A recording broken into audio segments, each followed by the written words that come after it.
کہا جاتا ہے کہ ایک بستی کے بادشاہ کا انتقال ہو گیا، بے اولاد تھا شاید، ورنہ اتنی آرام سے کون سا بادشاہ انتقال کرتا تھا، اکثر تو اپنی اولاد کے ہاتھوں مارے جاتے تھے۔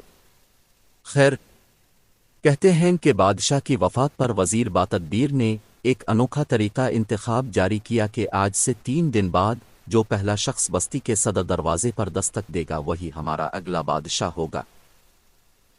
چنانچہ اس انتخاب کے نتیجے میں جو پہلا شخص 3 دن بعد صدر دروازے پر آواز لگانے آیا وہ پھٹے پرانے کپڑے پہنے، سر پر ٹاٹ لگی ٹوپی اور گلے میں کشکول لٹکائے ایک بھکاری تھا۔ بستی والوں کی قسمت میں جو نیا بادشاہ لکھا گیا وہ پیشاور بھکاری نکلا۔ صدر دروازے پر دستک دے کر بھکاری سے بادشاہ بننے والے کو وزیروں، مشیروں نے تاج پوشی کا اعلان پڑھ کر سنایا۔ اس کے بعد پھٹے پرانے ٹاٹ لگے کپڑوں کی جگہ شاہانہ لباس زیب تن کروایا گیا، چیتھروں سے بنی ٹوپی ہٹا کر سر پر تاج اور سوراخوں بھرے جوتوں کی جگہ شاہی موزے پہنائے گئے اور کشکول۔ بھلا بادشاہ کے گلے میں کشکول کیوں کر لٹکتا؟ سونے چاندی کی دوہری اور سچے موتیوں کی مالا نے کشکول کی جگہ لے لی۔ یوں بھکاری بادشاہ کے دن برات آرام و چین سے گزرنے لگے، مگر دنیا میں وہ سکون کہاں جو قبر میں ملتا ہے۔ چنانچہ ہمسایہ ملک کے بادشاہ کو کسی نے خبر دے دی کہ برابر والوں کا طاقتور بادشاہ تو لڑک گیا ہے، اب اس کی جگہ ایک ایسے شخص نے لے لی ہے جس کو امور حکمرانی کا اتنا تجربہ نہیں جتنا بھیک مانگنے کا۔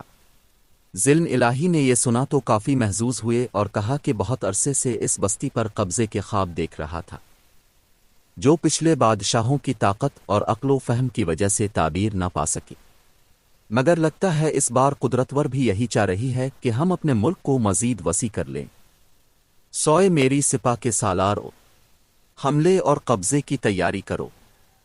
بستی کے مخبروں کو جب طاقتور ملک سے یہ خوفناک اطلاعات موصول ہوئیں تو بھاگم بھاگ دربار میں پہنچے، جہاں سابقہ بھکاری عرف بادشاہ سلامت انگور کھلانے اور پکے راز سنانے والوں کے درمیان موجود تھے۔ مخبر نے تخلیے کی درخواست کی جسے عالم پناہ نے رد کر کے سرے عام مخبری کا حکم دیا۔ مخبر نے ڈرتے ڈرتے کہا، جان کی امان پاؤں تو عرض کروں کہ ہمسایہ ملک کے بادشاہ اپنی افواج کو حملے کے لیے تیار کر رہے ہیں۔ یہ سن کر بادشاہ سلامت کچھ لمحوں کے لیے کھٹکے اور پھر بولے، کرتے ہیں، کچھ گھبراؤ نہیں۔ دربار میں اس جملے سے کافی اطمینان چھا گیا۔ 2 دن گزر گئے اور دشمن کی فوج ملک کی سرحدوں سے آگے بھکاری بادشاہ کی مخبر فصیلوں پر بستی کے حدود اربا تک پہنچ گئی۔ جبر اور سب لگے پہرہ داروں نے بھی دشمن کے عظیم الشان لشکر کی پیش قدمی کو دیکھ لیا اور سب لگے دربار کی طرف دوڑ لگانے، جہاں بادشاہ سلامت دوپہر کے بڑے کھانے کے بعد قیلولہ فرما رہے تھے۔ کنیزوں نے ایک پھل موتیے دی مار مار کر جگایا کہ عالم پناہ، خدا کی پناہ، ذرا باہر کی خبر لیں، دشمن سرحدوں تک پہنچ گیا ہے۔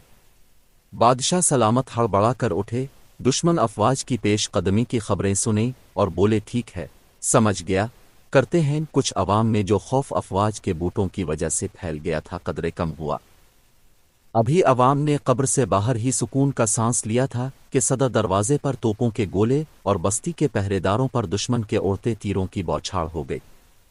عوام جو بادشاہ سلامت کی طرف سے پالیسی بیان اور جنگی چالوں کو عملی جامہ پہنانے کا انتظار کر رہے تھے، سخت خوفزدہ ہو گئے۔